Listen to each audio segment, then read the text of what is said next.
Welcome to This Explainer. Today we're diving straight into the hidden mechanics of international trade. And we're unpacking some massive, sweeping geopolitical shifts that are totally disrupting the world of currencies right now. Seriously, if you've ever wondered how nations actually settle up their giant international tabs, or how emerging economies are teaming up to challenge the traditional financial heavyweights, well, you are in exactly the right place. Here's a quick look at our agenda for today. First, decoding foreign exchange. Second, the balance of payments. Third, the balance of payments in action. Fourth, South Africa's trade reality. Fifth, the BRICS crypto challenge. And finally, number 6, the future of global trade. Let's get right into it. All right, Section 1, decoding foreign exchange and the currency markets. So, the foreign exchange market is basically the ultimate engine of international commerce. It's not just some abstract place where money changes hands. It's the actual arena that determines exactly what a country's currency is worth compared to others. Without this constant, continuous conversion, international trade just wouldn't work. It literally translates the value of one nation's labor and goods directly into the purchasing power of another. It's the mechanism making the whole global system possible. Moving right along to Section 2, the balance of payments and how we track global trade.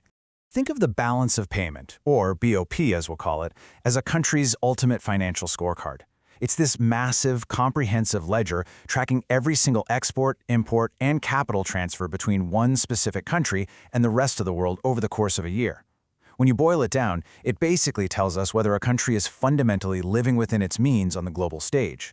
Now for Section 3, the balance of payments in action, looking at some actual real-world data. Let's take that scorecard concept and apply it to some real numbers.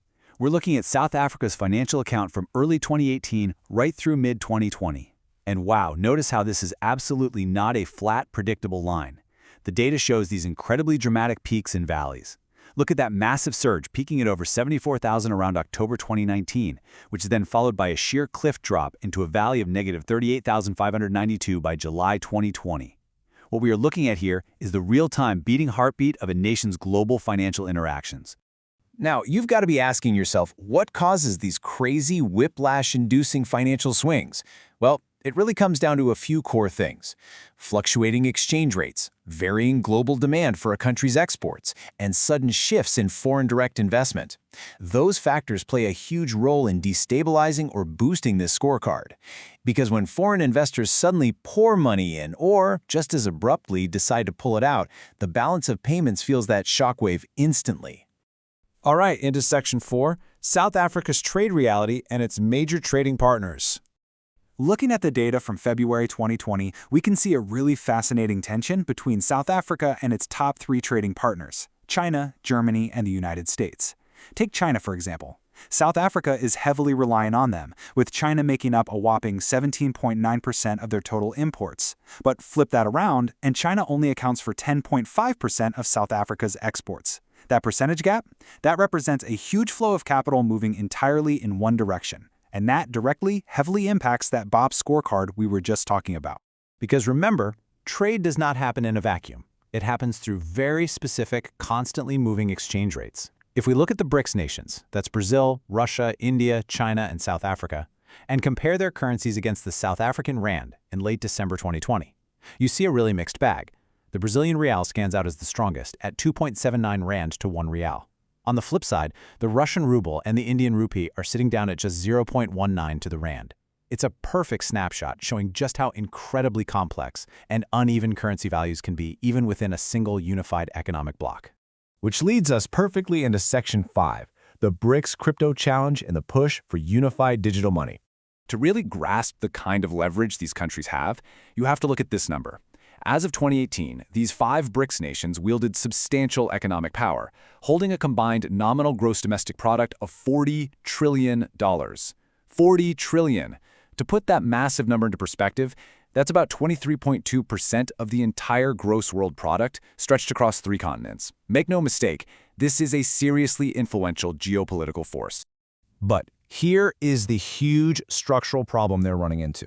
Right now, more than 85% of all currency exchange transactions worldwide are conducted in US dollars. That means, even when these BRICS nations want to just trade with each other, they're often forced to convert their own money into dollars first. And as you can imagine, that creates a deeply entrenched economic dependence on the United States and its financial system. So how do you combat that kind of dollar dominance? Well, in November 2019, the BRICS nations proposed a pretty radical solution. They wanted to create their very own cross-national digital cryptocurrency. The ultimate goal here was to build a unified payment system that would allow for direct settlements between their countries, bypassing the US dollar completely. It is a bold, massive attempt to just entirely rewrite the rules of the foreign exchange market. And that brings us to our final section, number 6, the future of global trade and what lies ahead. The reality is, whether a country is using traditional fiat currency or experimenting with a shiny new digital alternative, every single nation is constantly doing this high-stakes juggling act to survive. They have to compete on global markets, they have to navigate wildly fluctuating foreign currencies, and they have to manage the harsh day-to-day realities of persistent current account surpluses and deficits. Ultimately, every nation faces a crucial choice. Do you rely on free-floating exchange rates that are totally dictated by the market, or do you step in and use fixed, managed rates to try and forcefully keep yourself competitive? Which leaves us with one truly pivotal question to ponder. As you digest all these hidden mechanics of the foreign exchange market from our explainer today, consider this. Will a unified cross-national cryptocurrency actually manage to finally dethrone the US dollar's 85% dominance? Or is a traditional free-floating exchange rate system just inherently the safest option for keeping the global economy stable? The answer to that is very likely going to define the entire next century of international trade. Keep exploring, stay curious, and I'll catch you in our next explainer.